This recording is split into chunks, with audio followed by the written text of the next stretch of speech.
Bonjour à tous, aujourd'hui nous sommes le 14 avril 2022.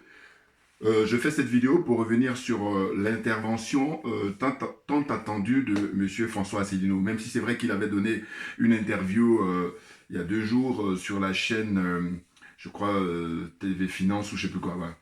Là, ce qui était important, c'était lui-même sa propre chaîne, UPR TV, parce que là, il a le temps de faire les analyses comme il a pour habitude.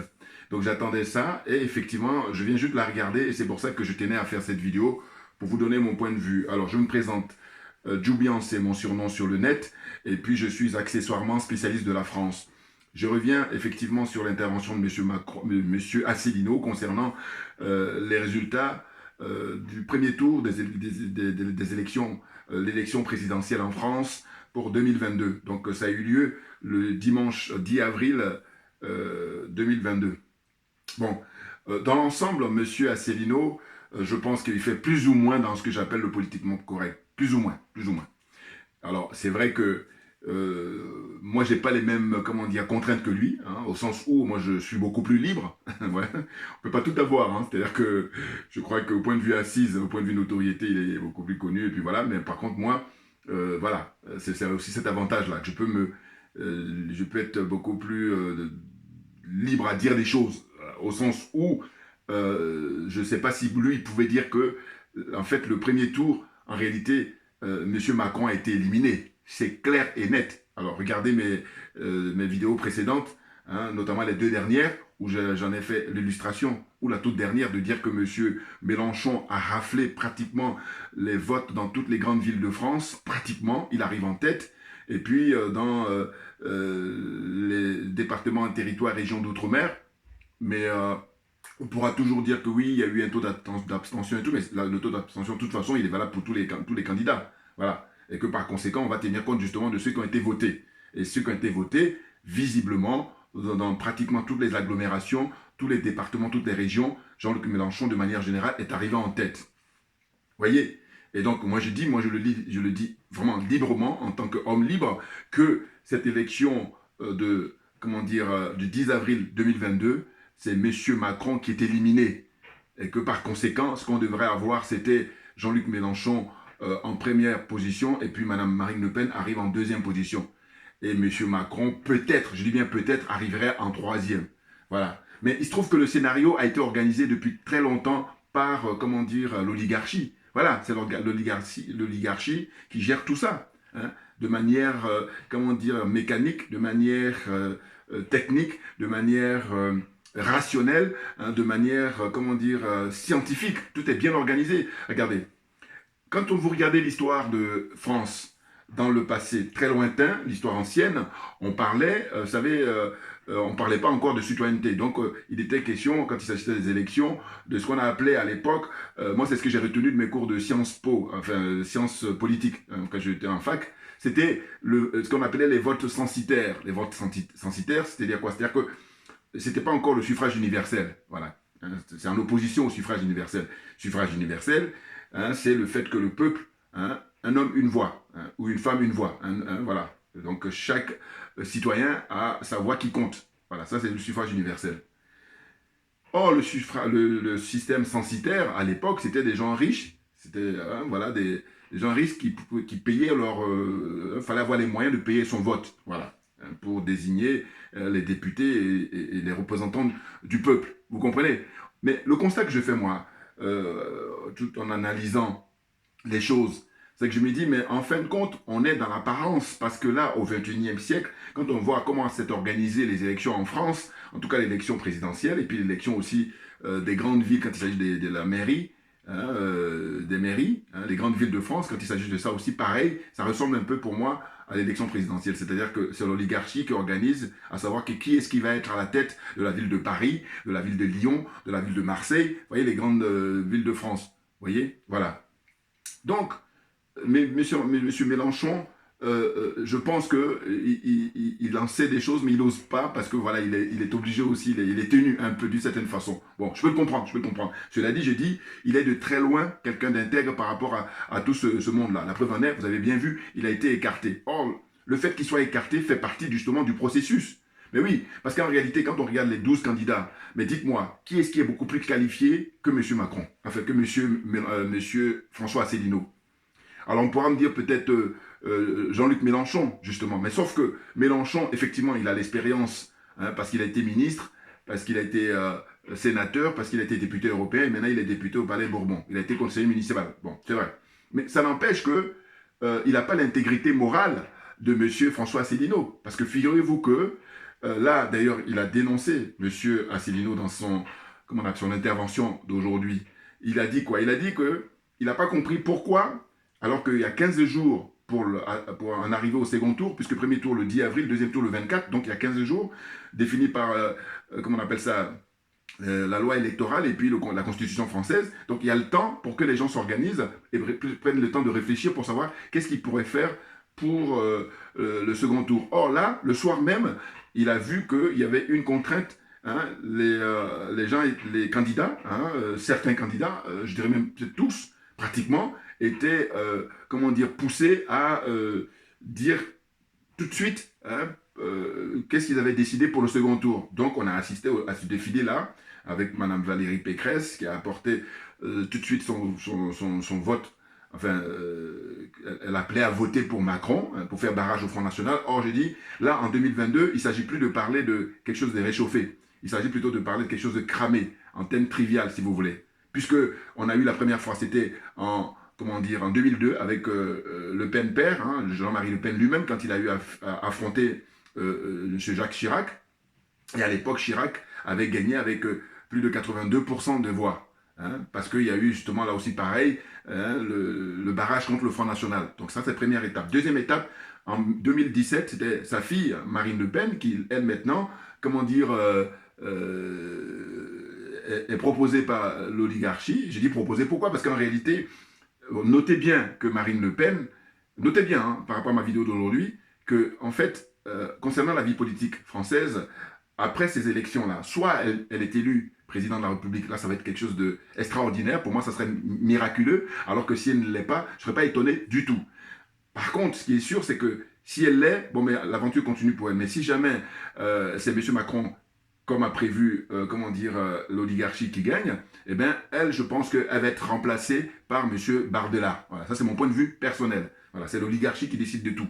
Et simplement, je fais mes analyses par l'observation. Ce qu'on a constaté, c'est quoi? C'est que vous avez bien vu que, par exemple, ils ont exigé l'abandon du nom du parti qui a été créé par son père. C'était le Front National. Donc, on ne parle plus du Front National. Hein, il y a une autre dénomination. Mais pourquoi? Mais c'est fait justement comme c'est le faire l'oligarchie française, c'est-à-dire qu'ils sont champions pour les changements de nom comme ça, mais dans tous les domaines, hein. Sur le plan économique, c'est les radicaux qui changent le nom des sociétés. Donc, en fait, moi, je suis très attentif à tout ça. Vous voyez? Mais pourquoi? Mais parce qu'ils sont dans le déni, ils sont dans le mensonge et ils sont guidés par, comment on dit, l'empire du mensonge. Vous voyez? Parce qu'en réalité, c'est un peu, pour ne pas dire des tours de Bonneto, des tours de passe-passe, hein, comme ça. Et pour embrouiller les gens. Parce que si vous gardez le même nom, évidemment que si vous faites des bêtises, si vous faites des crasses, si vous faites des magouilles, vous allez être facile à rattraper. Alors que quand vous changez de nom et tout ça, c'est un peu moins facile. On est d'accord, si je vous suivez cette logique-là. Vous voyez? Donc j'ai dit, le Front National, à partir du moment où l'oligarchie a décidé qu'il ne faut plus prendre ce nom-là, donc déjà, elle a été absorbée par l'oligarchie, Marine Le Pen, contrairement à son père.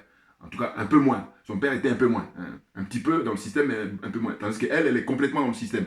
Voilà, hein, suivant mes analyses et mes observations. Donc, ça donne quoi? Ça donne que, vous voyez bien que, par exemple, l'oligarchie a fait son casting et ça consistait à écarter M.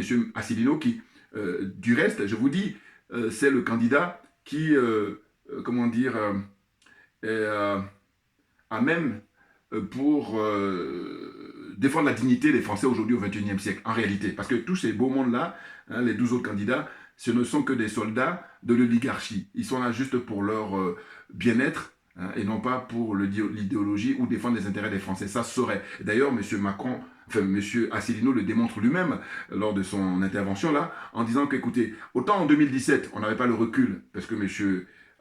Macron venait d'arriver, même si c'est vrai qu'on a bien vu, ce sont les médias qui l'avaient porté comme ça brusquement, parce qu'ils sortaient de nulle part. Avant lui, très souvent, on avait l'habitude pour les gens qui prétendent à être candidats à l'élection présidentielle, ils ont d'abord été conseillers municipaux, ils ont d'abord été soit conseillers général ou soit, comment dire, conseillers régionaux ou députés, tout ça. Alors que lui, ça n'était rien. Lui, ce qu'il avait comme, comment dire, bagage, c'était qu'il a été banquier chez Rothschild. Vous comprenez? Voilà. Et puis après, il a pu être introduit auprès de monsieur François Hollande, hein, par l'intermédiaire de Jacques Attali, hein, qui est le faiseur de roi, hein, depuis François Mitterrand. Et voilà, il a introduit pas mal de monde. Il a introduit, figurez-vous, à l'époque, M. Hollande et sa femme, auprès de Mitterrand. Ensuite, il a pu travailler avec Nicolas Sarkozy. Après, maintenant, voilà, vraiment, lui, c'est un élément très, très important de l'oligarchie en France, monsieur Jacques Attali. Bon.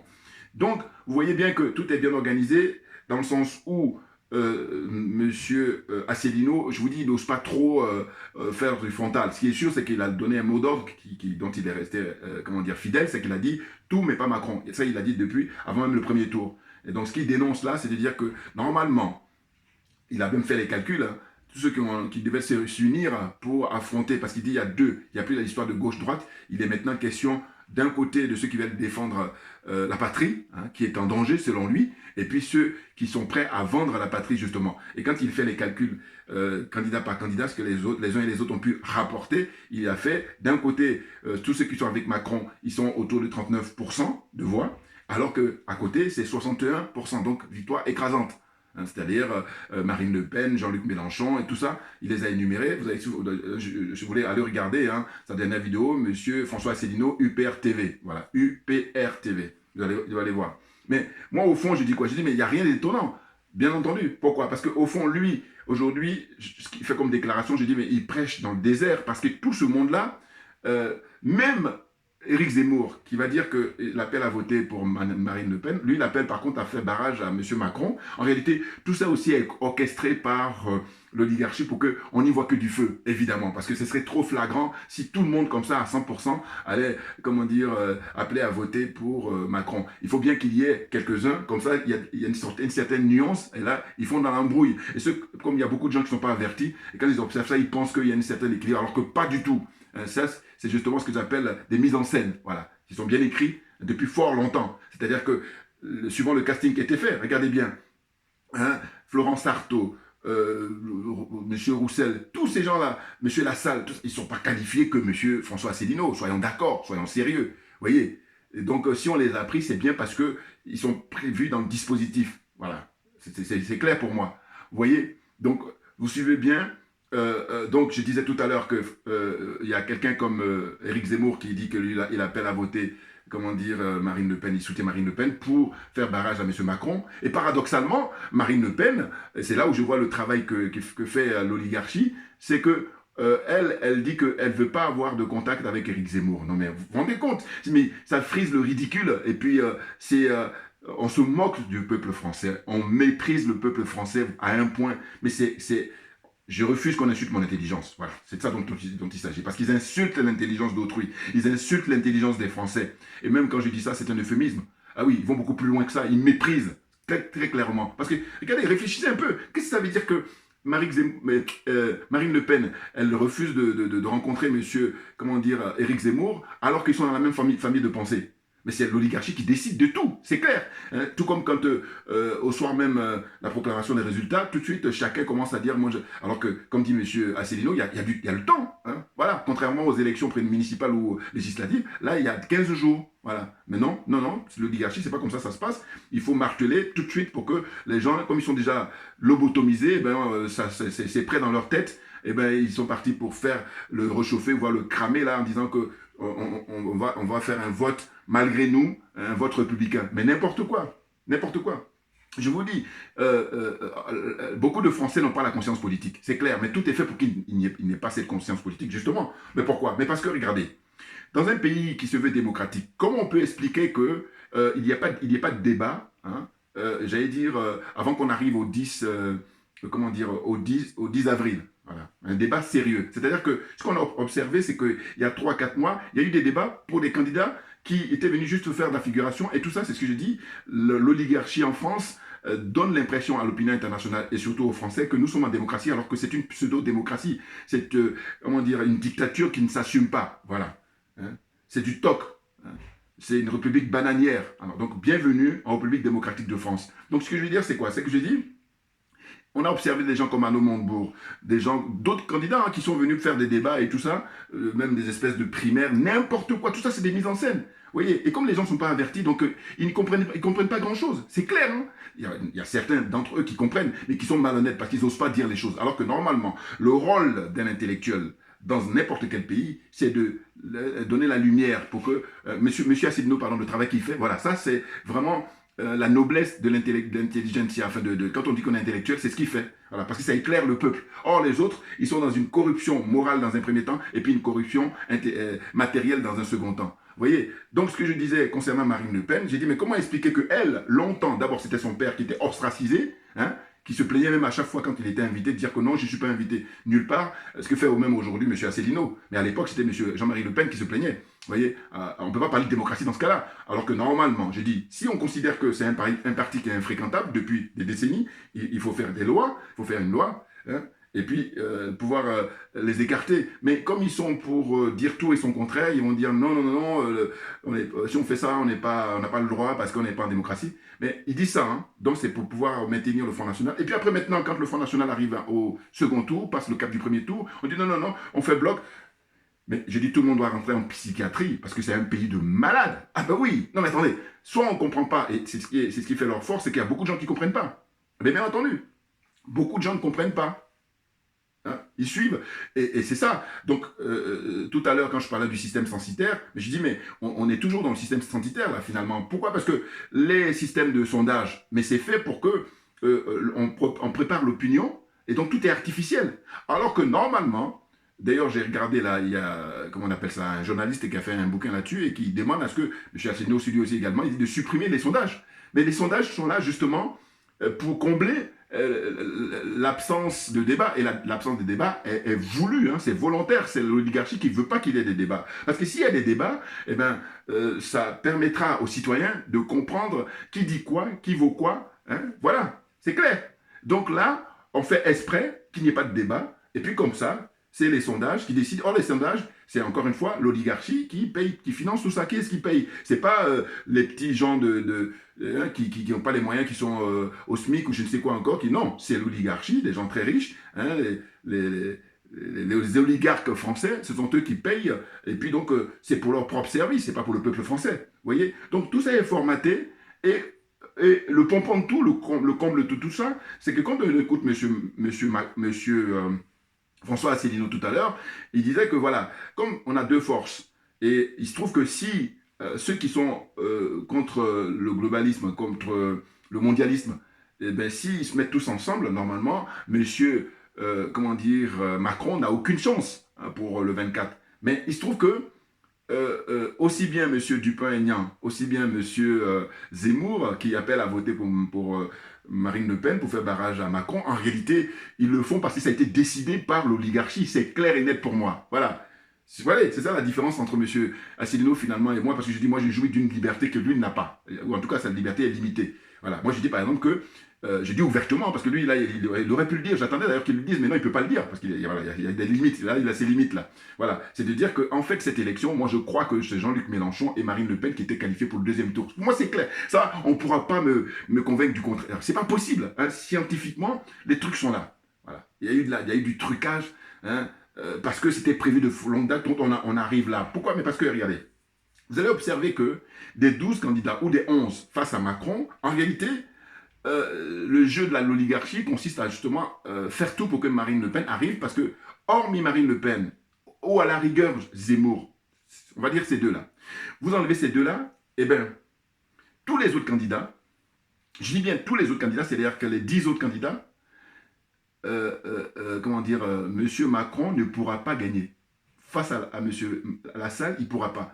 Face à Jadot, il ne pourra pas. Face à, comment il s'appelle, tous les autres candidats, les 10 autres là, vous prenez un à un, il ne pourra pas. Parce qu'en fait, le peuple maintenant a vu, hein, qu'est-ce que Macron, qu'est-ce qu'il vaut en tant que président, qu'est-ce qu'il a qu'est-ce qu'il a commis, voilà, il y a l'expérience des Gilets jaunes, avec plus de 30 personnes qui ont été éborgnées, plus de 11 personnes mortes, beaucoup de personnes qui sont en résidence surveillée, hein, et puis d'autres qui sont mutilées, enfin plein de trucs comme ça, des dégâts. Et puis notamment au niveau du code du travail, tout est mis pour les grandes entreprises.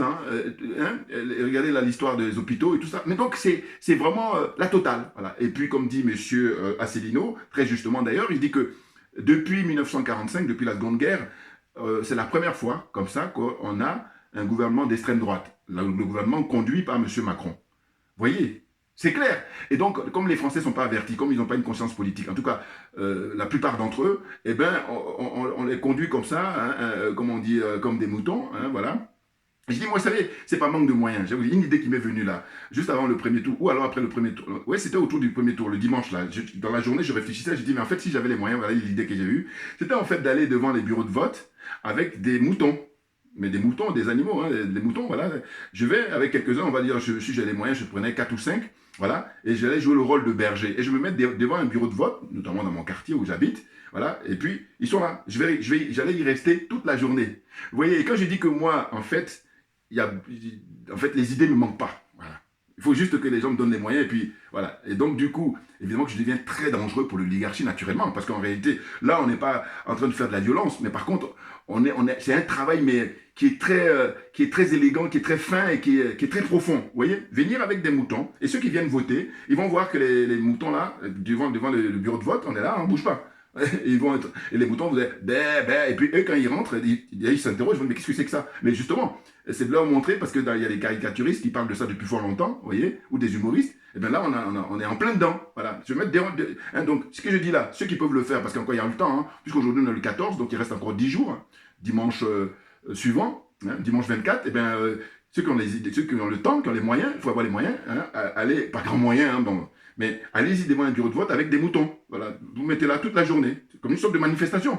Et là, tranquille, pacifique, il n'y a rien de... voilà. Et puis, vous amenez à bouffer pour les moutons, là, et puis ils sont là juste devant le bureau de vote. Voilà. Mais ce qui est sûr, c'est qu'il va y avoir la police qui va venir, parce que là, vous êtes dans une démarche pacifique, mais non, ils ne veulent pas ça. Voilà. Donc, qu'un régime policier, un régime de... Comment dire,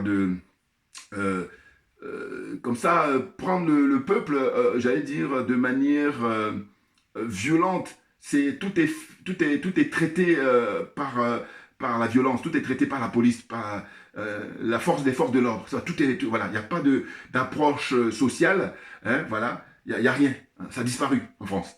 Donc, bienvenue en dictature, une dictature qui ne s'assume pas. Les choses sont claires pour moi, contrairement à d'autres pays où là, ils n'ont pas de problème par rapport à ça. Mais comme il se trouve que la France passe son temps à donner des leçons sur les droits de l'homme, les droits de la femme, les droits des animaux, n'importe quoi. Voilà, c'est vraiment amuser la galerie, vous voyez. Donc j'espère que je me suis fait comprendre là pour dire que le dimanche 24, eh bien, moi, personnellement, je dis, comme disent beaucoup de gens, entre la peste et le choléra, il n'y a pas de choix à faire, voilà. Et puis surtout, moi mon problème c'est même pas peste et choléra, mon problème c'est de dire que quand je vais participer à une compétition, ben, il faut que cette compétition, les règles soient transparentes. Or là, on est très très loin, pour ne pas dire à des années-lumière. Voilà, les dés sont déjà faits, donc je dis, ça ne m'intéresse pas d'aller participer à cette mascarade, voilà. Parce que comme dit M. Luc Michel, j'aime bien sa formulation, il dit non, il ne faut pas donner du crédit, parce qu'en allant voter, c'est donner du crédit.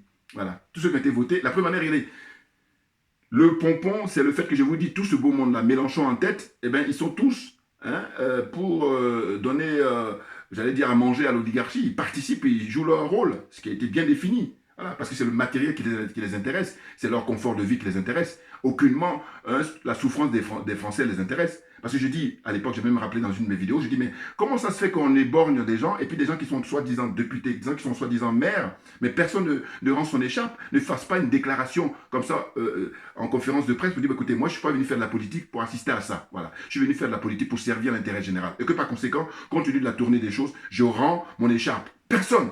Voilà, vous voyez, personne. Et à compte tenu de ça, je dis, mais non, c'est pas le peuple qui les intéresse, ils ne sont pas soucieux de ce qu'endure le peuple. Pas du tout, sinon ça se saurait.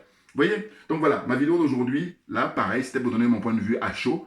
Comme j'ai dit que j'attendais les déclarations de M. Asselineau, j'attendais ça définitivement. Parce que lui, c'est un protagoniste de la vie politique française. Voilà, parce que quand il s'agit d'autres sujets qu'il doit aborder, j'attends pas lui un truc. Voilà. Mais ça me permet, en fait, de voir un peu comment lui, il voyait les choses. Parce que moi, je voyais déjà. Vous voyez, donc on a un peu une petite différence là. Hein. Je dis que, normalement, Jean-Luc Mélenchon, voilà, il a vraiment causé du tort à tous ceux qui lui ont accordé la confiance. Et je crois qu'il rentre là définitivement dans la poubelle de l'histoire. Ben oui, parce que je crois qu'il aurait permis à la gauche, après François Mitterrand, de revenir au pouvoir. Mais c'était pas ça, sa motivation. Non, non, non. D'ailleurs, Luc Michel, il a bien brossé dans ma dernière vidéo où il a dit que c'est un franc-maçon et que là, il est là pour servir son frère franc-maçon. Tout ça piloté par quelqu'un comme Le Drian, qui a un grade encore beaucoup plus élevé que tous dans la franc-maçonnerie. Voilà. Alors quand je rappelais souvent, je dis que, vous savez, quand il arrivait en politique, là, monsieur Emmanuel Macron, ce qu'il avait comme parrain, c'était, je rappelle toujours Gérard Collomb, mais j'ai oublié de dire Jean-Yves Le Drian. C'est pour ça que Le Drian, il est là, justement. C'est lui qui est le parrain, qui est en exercice. Et puis Bayrou encore. Donc il y en a 3 là que moi je vois qui sont vraiment en exercice, sachant qu'il y a Attali derrière, mais c'est Gérard Collomb qui lui est parti à la retraite, enfin en tout cas on entend moins parler, et puis ceux qui sont en exercice, c'est donc François Bayrou, et puis Jean-Yves Le Drian. Voilà, ils sont là, eux, pour encadrer comment dire, monsieur Emmanuel Macron, voilà, pour commettre ces actes-là, qui ne sont pas du tout pour l'intérêt des Français. Voilà. Et puis pour terminer, on entend dire que si jamais Macron passe pour une deuxième fois, ce qui est un scandale, hein, parce que je dis, avant lui, on n'a pas connu ça. Il y en a pour moins que ça, ils ont été éliminés. Ils n'ont eu qu'un seul mandat. Alors que lui, malgré tout, avec les scandales, non seulement je vous dis, le traitement infligé aux Gilets jaunes, mais il y a aussi scandale le fait qu'il est millionnaire, qui vient de chez Rothschild, qui n'a pas fait des déclarations qu'il fallait, hein, déclarations fiscales. Hein, et puis, il y a aussi le scandale sur les cabinets de conseil, là, McKinsey et tout ça. Ouais, donc, il y a tellement de trucs, on ne sait même pas lequel prendre, mais voilà, donc on ne comprend pas. Voilà. Donc le peuple français est pris en otage. Voilà, c'est ça qui était très grave. Vous voyez? Donc là, pour terminer, c'est de dire que finalement, il faut que chacun réfléchisse. Nous sommes à l'heure du numérique, nous sommes à l'heure d'Internet, et qu'on ne peut pas continuer comme ça à vivre dans le mensonge. Voilà, et surtout quand on sait les dégâts que ça commet. Pour un groupuscule de gens, hein, l'oligarchie, quand vous faites dans un pays comme la France avec 67 millions d'habitants, il représente combien? Je crois que c'est 0,1%.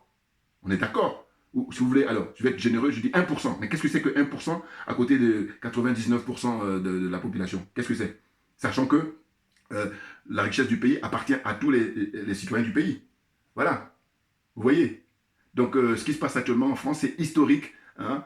Monsieur Asselineau, malheureusement, prêche dans le désert. Tous les dés sont déjà faits, les dés sont déjà pipés. Voilà, je crois qu'il a pris le temps de faire sa vidéo aujourd'hui parce que je suis sûr que lui-même il en sait, mais bon, il est tenu et du coup, voilà, il a quand même fait comme il sait le faire d'habitude pour donner des informations aux gens, pour grandir les gens, hein, pour nourrir l'esprit des gens et puis les éclairer d'une certaine façon. Voilà. Et moi, à ma petite manière, je fais aussi, j'apporte ma part à l'édifice pour dire que voilà, bienvenue en République démocratique de France. Ce que lui ne pourra pas dire. Voilà. Et puis, c'est une république bananière. Ça, il le dit aussi quelquefois. Voilà. C'est clair. Mais oui. Non, mais franchement, qu'est-ce que c'est que ça? Tous les chiffres sont tombés. Hein? Je dis même que je pense que Mélenchon, il a battu, si on regarde de manière rétroactive, François Mitterrand. Alors que Mitterrand, c'était un grand homme politique de gauche. Mais j'ai dit, je suis curieux qu'on fasse les comparatifs. On prend les chiffres de Jean-Luc Mélenchon en 2022, ville par ville, commune par commune, agglomération par agglomération, région par région, pour savoir. Voilà. Mais les dés étant déjà pipés, eh ben, on sait très bien que si on mettait Jean-Luc Mélenchon en face de M. Macron n'avait aucune chance. Et donc la seule personne qu'on peut mettre, comme ils ont déjà fait ça marcher les fois précédentes, avec le Pen, maintenant avec la fille en 2017, eh ben, il recommence.